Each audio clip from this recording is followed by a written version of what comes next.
57 people across metropolitan Melbourne for a range of offences that we would classify at the serious end of the offending spectrum, and they're offences of carjacking, robbery, aggravated burglary, home invasion, crimes that we would refer to as high harm, high impact. Can I say we turned our mind to a more effective way to deal with this type of offending, to disrupt and prevent this type of offending, probably about 4 or 5 months ago. And from that thinking, we established in July 2019 Operation Liege. And Operation Liege is at its core designed to provide enhanced investigation capability, real-time intelligence gathering, and a real focus on those that commit the most harms across Victoria. In reviewing this operational model that we currently have, it became quite clear to us very early on that as an organisation we were rightly so anchored to local communities to deliver high-end policing services and to make sure that the most vulnerable in our community are protected from harm. Now, whilst that's a really good value and a really good philosophy and a really good principle to have, what it did was hindered our agility and our responsiveness when we started to see some crime types that occurred across police regions and really tested our responsiveness in a serious manner. So from there we did some thinking about what extra capabilities do we need to build, how do we better monitor those people that are committing these crimes across metropolitan Melbourne, and how do we hold them to account. And that was the thinking for Operation Liege.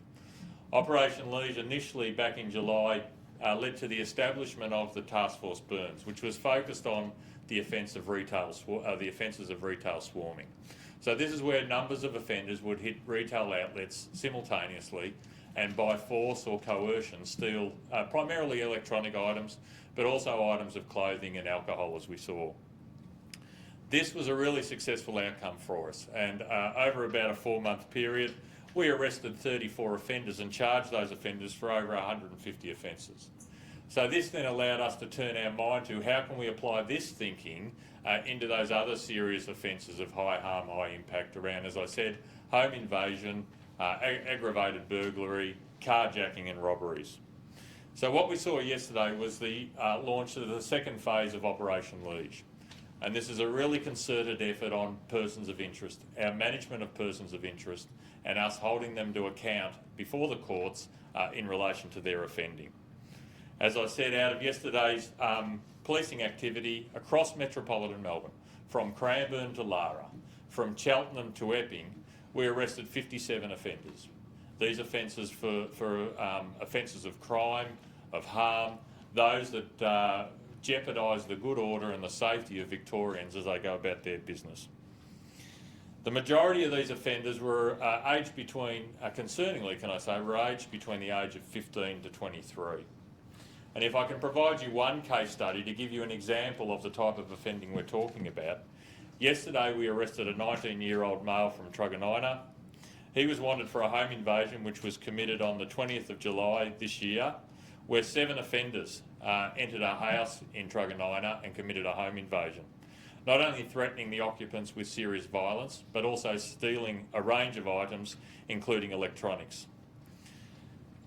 Not too long after that, on the 11th of August this year, the same offender then in company of other persons also attended a BP in Richmond and again committed the offence of swarming or retail theft, where again a number of electronic items were stolen. This male was apprehended yesterday at an address in Truganina. He was interviewed, remanded and was taken before the courts this morning.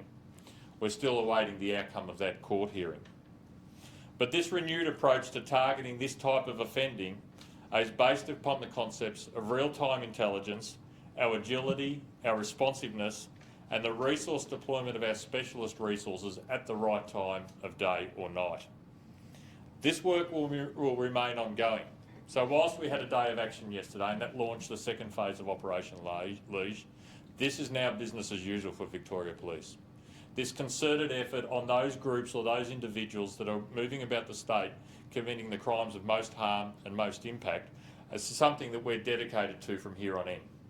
So we'll continue to have days of action, but sitting behind that as a business as usual activity will be this focus on both disrupting that offending and holding those offenders to account. Our mind has also turned to, can I say, those that receive and dispose of this property. So we have several ongoing investigations in relation to individuals who we know are receiving this stolen property and disposing of it. And we will hopefully see over coming weeks or months the conclusions of those investigations. Can I just reassure the public of Victoria that Victoria and Melbourne is, by global standards, a safe place to live. And whilst we felt it necessary to take the action that we did yesterday, that has no bearing or effect on what a livable place Melbourne is. I'm really proud of our frontline police and those that work tirelessly around the clock to hold those offenders to account. And their work yesterday, the coordination that led to yesterday's outcome, is a dedication to their commitment and their ability to shift their thinking. Combined old world, old school policing practices with new and emerging technologies that now allows us to have a better line of sight around those that are committing the most harm out there in the community. My message to this cohort that are out there: if we didn't arrest you yesterday, that doesn't mean you're not on our list. It doesn't mean that we're not watching you or we're not targeting you. If you continue to commit serious crimes of harm, we will come, we will find you, and we'll be breathing down your necks at every move. You are on our radar, and your day in court will come. I'm prepared to take some questions. So of the 57 arrested yesterday, how many have been charged, and what's the total number of charges? So Cam, I'm still working through the total number of charges. As you would appreciate, over 4 police regions. I'm waiting for inputs to come in from the different areas. When do you think you'll have those numbers? Well, hopefully by later this afternoon. Some of these matters are also before the courts, and so we're waiting for outcomes to courts in relation to what the final charges look like as well. So you've known you've had people up front in court this morning, is that correct? Did we know we're having people before? Yeah. Has that been passed on to your liaison people? Because I've been calling them this morning, wanting to know if there's going to be court appearances this morning, and being told, no, we don't have any details on court appearances. Well, I'm not sure what level of detail. As I said, Cam, this is a very complex investigation that stretches out statewide. We are requiring inputs and information to come in from the regions. People are working tirelessly and have been working tirelessly probably for the last 72 hours. So we're trying to be as timely as we can with our information as possible. Can you tell us sharing intelligence between police borders? Obviously, carjacking, home invasions, youth crimes have been an issue for at least the last 3 to 4 years. Why has it taken police so long to do something as simple as sharing information? Yeah, so look, the information gathering and the intelligence sharing occurred. We are a big organisation. I guess this is our reflection a couple of months ago. We are a big organisation. We are, as I say, rightly so anchored to our local communities, and our operating structure is set up around servicing our local communities, because traditionally that's what we've been about. What we have seen, what the point of difference has been over the last 6 months, is this new crime type where simultaneously networked groups of youths are concurrently hitting houses, hitting retail premises and committing crimes of harm. Our structures were set up to be responsive to our regional borders. What we've done is we've broken down those structures, and we've put a new level of coordination, from information sharing through to what specialist resources we have available 24 hours a day. We've broken down those pre-existing barriers to give us a heightened level of agility and responsiveness. Are these young people gang affiliated? Yeah, look, I think there's no doubt that on that list there are people who are clearly networked, clearly run in gangs.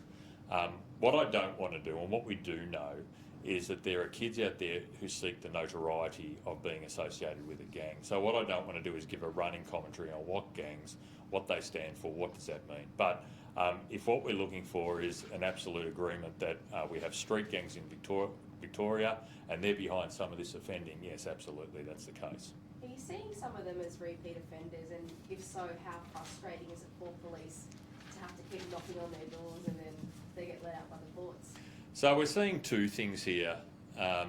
What we're seeing is an increased trajectory in the offending. So we're seeing offenders that are entering the criminal justice system first time, but they're entering it in a really violent level. So that's a concern in and of itself. Can I say we're doing a power of work with a whole range of partners, both government and non-government agencies, trying to understand that and trying to find opportunities to prevent that from happening. So making the family environment far more protective. we do see a large element of this offender cohort are recidivists or repeat offenders. I'm not going to be drawn into a running commentary again on the courts or decisions that come from the courts, but again, what I do say is we have a commitment to work with a whole range of agencies. We take a really broad view in relation to this type of offending. We take a victim-centric approach as well as an offender accountability approach. And I know our partner agencies in the criminal justice system take a similar view as well. So what's the purpose of making these arrests en masse? What's the point of that? So the purpose of making these arrests en masse is twofold. One is to make a clear statement that this offending absolutely has our attention, that we've been listening to the community, that we understand that previously there have been difficulties in our operating model that we feel we're now addressing, and that we're moving forward in relation to holding those offenders to account. The other part is quite clear to send a really strong message to this offending cohort. If you keep offending with this type of serious offending, you've grabbed our attention, and we are coming after you. You are on our list. If you keep offending, if you keep getting yourself involved in illegal behaviour, especially that causes harm to other people, we will catch up with you at a point in time. And when it comes to swarming, there was another JB hi-fi targeted last week in the northern suburbs. Were any of these offenders linked to that crime? I'm not sure of that specifics. I don't think so. And why I say I don't think so is because this list we've been working on for some time. We've triaged the list, so the people that were arrested yesterday, those that we rated probably the more serious end of the offending spectrum. And as I say, we now transition this list into a BAU approach so that our police out in the regions are quite clear on who they should be targeting their resources towards. Oh, sorry, how many people are on that list? Look, I won't give a specific number, but it's in the hundreds. It's a couple of hundred. So you know who these people are, you knew what you wanted before. Why do it all together? What does that achieve for you? Oh, I think it sends a really strong message to community. I think it sends a really strong message to the offending cohort. It's about launching this new approach. So it's about saying to the community, we've got this, we've been working on it for some time. There's a line in the sand being drawn. We're moving forward from here. We're working towards correcting, I guess, or improving, I should say, strengthening our responsiveness. And also that if you keep offending these sort of crimes, you will come to our attention. You will be caught. You talk about breaking down structures as part of Operation Liege. Will you be implementing that across other crimes that are not as serious, but also, steps from cars, threats from homes? I think where there's elements of organisation, I think this type of approach works really efficiently. That's one of the things we learnt out of Task Force Burns, is that having a multi-regional approach to a specific crime type where there's a level of coordination and organisation gives you a really sound capability to disrupt that offending and hold those offenders to account. And how would you describe the offenders in terms of their brazenness? How dangerous are they? Well, look, I think if people are, if their modus operandi is going to break into homes when victims are home, if it's about stealing cars by use of violence and force whilst there's a victim in a car, then that's very serious offending. Their abrasiveness is quite serious. Can I say one of the other observations we make with this offender cohort is when we put them on bail, from time to time, or quite regularly in fact, we apply a curfew so that they're not supposed to be out at night. Because their offending occurs overnight, so we're trying to limit that. They pretty much thumb their nose, en masse. They pretty much thumb their nose to that condition, and we find ourselves running around metropolitan Melbourne and regional Victoria, checking on curfews and finding that these offenders aren't at home as they should be. So this is a concern for us, and for us shows, I guess, a bit of a lack of respect for the judicial process, and also, our desire to sort of control their behaviour and their illicit activities. Are any of these suspects being looked at for crimes committed in the last couple of days? Not that I'm aware of. Do you think that's likely that they've committed crimes in the last? Could be. Certainly part of our investigation would be about what does their activity look like in recent times as well. So when they're getting interviewed, I'm sure the investigators would be posing them questions around what their activity looks like since the days of these offences. So, the currency of this sort of list, the offending has sort of occurred over recent weeks. We're not talking about a list where the offending has gone back years or a significant number of months. Just one other thing, sorry, in terms of what needs to change, whether it's the justice system or the police, to try to prevent you from having to do this again? I think what we're working towards, everyone's working towards, is understanding what is the driver of this offending, where does it sit, how can we as a holistic approach, from an end-to-end approach across the criminal justice system and across into the social services sector, how can we actually make these offenders more resilient to further offending, and there's a power of work going on in relation to that. Are they all males? No. What's the breakdown between I'm males? not, again, the demographic aspect of things, those sort of issues, the logistics of all this, we're still dragging that information together. When do you think we'd be able to have that? Possibly this afternoon. And in terms of offending, is there a time where you've taken, there is a cut-off date that these people were offending from that you've looked at in terms of these arrests? No, I don't think date was one of the filters we applied in compiling the list. I think that's just naturally happened by where we've landed with these offenders. So you're saying that it's recent offending? It's recent offending, yeah. Were Yep. there any cases where the people, or, you know, the offenders had offended, but you allowed them to, you know, continue living on the streets per se, so you could catch them en masse yesterday? Look, what I can absolutely assure you is we haven't allowed anyone to remain at large that we think is actively committing further offences. I mean, that's not part of our approach to this. So if we have had an opportunity to take someone into custody that is known to have committed offences, I'm absolutely assured that our frontline members and our investigators would have actively sought those opportunities. This list is about a group of people that have committed horrendous crimes that we've been having difficulty with catching up, either deliberately by their account or other reasons. Then how were you able to arrest 57 altogether in one day? Good intelligence. Yeah, I spoke about building real-time intelligence capabilities. So, you know, that's one of the key pillars of this new approach, is about joining up all our intelligence capabilities across the organisation, all focused on, you know, delivering this result. You said there's Last hundreds. question. You said there's hundreds of people on that list. Do you expect to carry out more major raids in coming days? Oh, look, not so much coming days. This will become BAU, so absolutely there'll be arrests over coming days. In relation to coordinated days of action, I anticipate there'll be more before the end of the year. But again, I'm not going to play my hand on that.